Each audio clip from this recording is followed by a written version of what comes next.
You have been handing people weapons your entire life. Not with your fists, not with your words, with your reactions. Every time you explained yourself to someone who never asked in good faith. Every time you defended yourself to someone who had already decided. Every time your face changed because someone wanted it to. You showed them exactly where to cut next time. Machiavelli called this the most common form of self-destruction he ever witnessed. And he watched kingdoms fall because of it. This breaks into 3 phases. Phase 1. Why reacting is the most expensive thing you do. Phase 2. The dark cost of silence that nobody warns you about. Phase 3. How to carry this without becoming something you don't recognize. Stay until the end. Because Phase 2 is where most people get it wrong. Or Phase 1, your reaction is their weapon. Here is the truth that will change how you move through every room for the rest of your life. Your attention is not just your focus, it is your power. And every time you give it away without choosing to, you become poor. Most people think engaging makes them strong. They think defending themselves proves something. They think the person who gets the last word wins. They are wrong. When someone provokes you and you react, you haven't responded to them. You have obeyed them.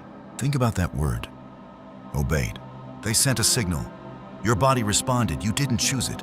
It happened to you. That is not strength. That is a leash you didn't know you were wearing.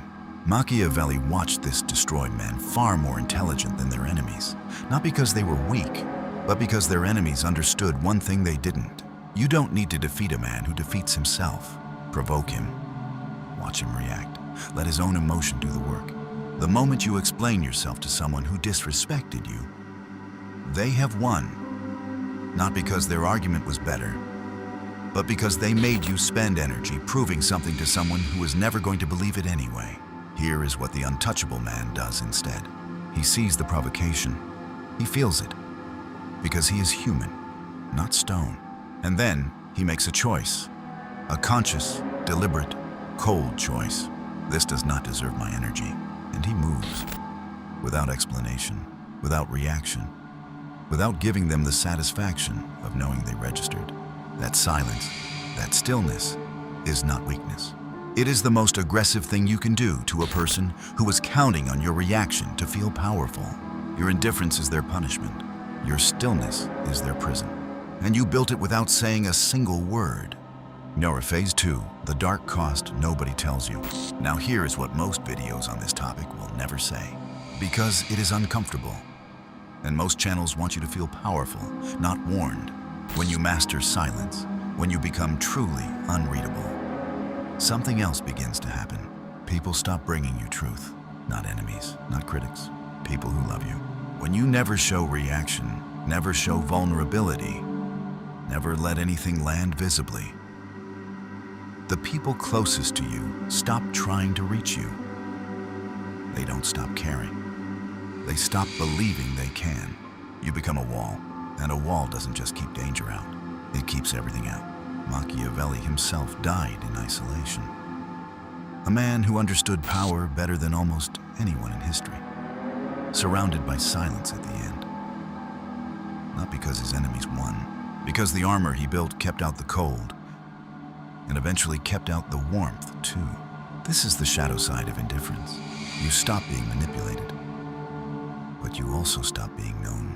And somewhere beneath all that stillness, the version of you that wanted to be understood goes very quiet.